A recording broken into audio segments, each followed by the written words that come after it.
Welcome back. You're still tuned into Halftime Report, but let's continue our conversation on the US Biosecure Act and what kind of opportunities it could bring up for Indian companies and whether they are tangible or not.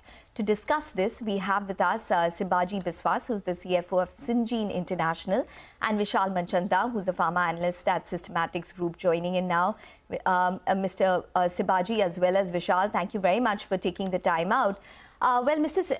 Biswas, if I could just start the conversation with you and ask you about a basic question on whether or not the US Biosecure Act is going to be a tangible opportunity for Indian CDMOs and CROs, or do you think that we just have way too much competition and we're probably lagging behind in terms of R&D as well as capabilities at this point? Thanks, Ekta, for the question. I think it's a very tangible opportunity for sure. Today the innovator companies, be it big pharma or biotech, they have a lot of outsourced activity done out of China. And under the Biosecure Act, as you understand, over the next 8 years, they have to gradually withdraw and find alternative supply locations. So the act of diversifying or de-risking the supply chain has already started. It's a big opportunity because the volume that is currently happening in China is quite huge, many, many times bigger than what happens in India. Now, India has the talent, the infrastructure which can be scaled up, the capital that's coming in, and also, the expertise to scale up very quickly and capture it. It's also good that there is a 6 to 8 year period because the scale up will happen over that period. So there's no deluge of opportunity that's expected in the next few months, but over the next 3 to 5 years, which I say mid to long term, there is a structural advantage that Indian CROs and CDMOs have. And I think the industry is well placed to capture that opportunity. Okay.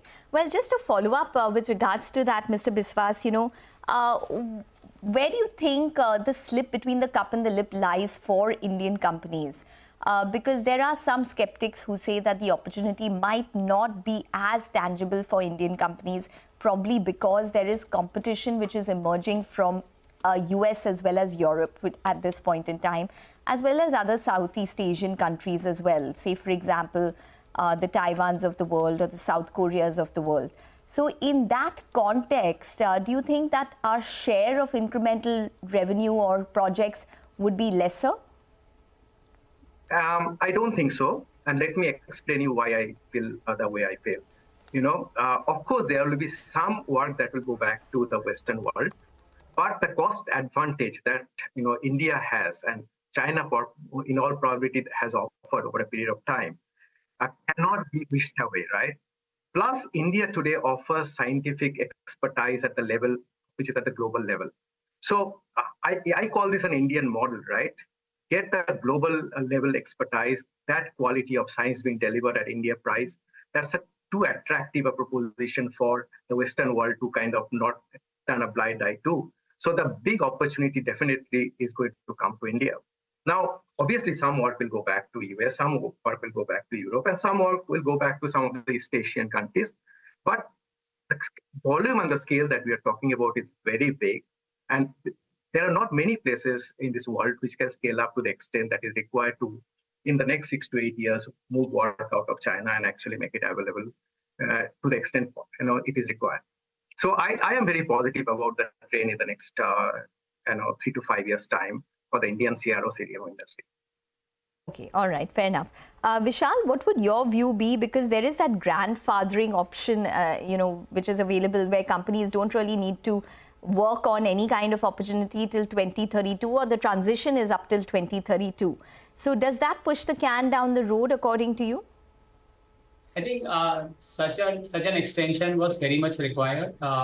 It's almost impossible to kind of transition your CDMO partner from China to an alternative destination, maybe in the next 6 months or 1 year, and that too at a scale at which China is operating.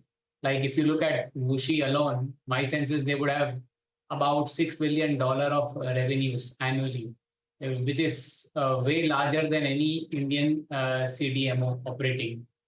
So looking at the scale of the volume that's happening in China and their dependence on US, I think the large part of this revenue that the CDMOs generate in China are coming from the US.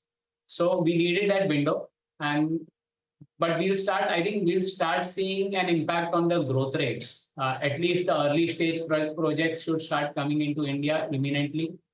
And I think what will go to the West is the high value projects, and what will come to India imminently would be the high volume projects. So at least for the high volume projects, wherein you need large tonnages of API, India, the cost advantage is way too high for India. So like the West cannot at all, maybe the West cannot manufacture those products profitably at the price the West, the innovator companies would want their CDMO partners to manufacture for them.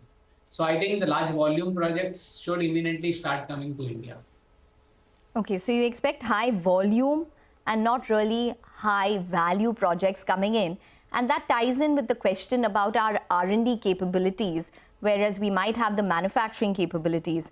But Vishal, which are the companies that you think which will be at the forefront to capitalize on this opportunity? So I think the primary names that strike to me is Divi's, Suven, Aarti Pharma Labs, Syngene, obviously, which has got one of the best spread in the value chain. They are into discovery, they are into manufacturing, they are into biologics, they are into small molecules. So I think all of these names that come to my mind imminently on who could be the large beneficiaries here. Okay. Well, Newland Labs made some interesting comments. They said that they're getting inquiries, Vishal, but they're not seeing, but one needs to be cognizant of the fact that they are API companies. So how does that tie in terms of, Newland? Do you think that they might actually not get that incremental order inflow because they're an API company? Make us understand why that's important in the larger scheme of things. So my sense is, being an API company, there would be some reluctance from an IP standpoint. So companies, the innovator partners become very choosy when they want to outsource the final API to a Indian partner, because they want protection of their IP around that, and that should not get compromised. So innovators are very selective when it comes to outsourcing the API, but they might be more liberal about outsourcing the intermediate of a product. So we'll have to see how the situation evolves, how innovators adopt to this. So, but they need to choose an Indian partner, because the West does not have that kind of capacities. Also, they don't have that kind of a pool of population to support such kind of large transition that's expected to come. So I think India has to be an option, and how the innovator would respond to the situation in terms of they'll have to kind of. Okay. All right. Well, Mr. Biswas, I'm just going to ask you questions with regards to Syngene in specific now. Y'all have mentioned on your conference calls in the past 2 quarters that, it is a big opportunity for y'all. In fact, y'all are participating in pilot projects at this point in time. There's a 50% year-on-year increase in requests for proposals that you've seen, which is the highest that you've seen in probably 4 years. Just tell us, what is the on-ground situation with Syngene at this point, the impact of the US Biosecure Act? What are you all seeing on your books right now? Actually, we are very excited, very optimistic about what we are seeing on the ground. The number of inquiries, the exploratory discussions that are happening, the client visits, really high compared to what we have seen in the past. As you have said, RFPs have gone up in the last 2 quarters, but one should be very clear that, not everybody will just jump into the bandwagon. People will try, test, and then decide on their partners. So we are in that period where we are actually doing pilot projects and exploratory projects. And we believe with the kind of expertise that we have with Syngene is an integrated, business which actually starts from early stage drug discovery and goes up to manufacturing. And we have actually global level capabilities across the value chain. We are very well placed to deliver on these pilot projects. So we are very optimistic about the mid to long term. It will take time. There is nothing which will happen in the next 1 or 2 quarters, but over the mid to long term, structurally, I believe we are in a position of an advantage. And Syngene being the business leader in this space, particularly in the research area, I think we are very, very well placed. Okay, all right, Mr. Biswas as well as Vishal, we're going to leave it on that note. I'm sure we're going to revisit this discussion many more times as time goes by. Thank you very much for joining in and speaking with us about the US Biosecure Act. Well, we need to, in fact, cut across to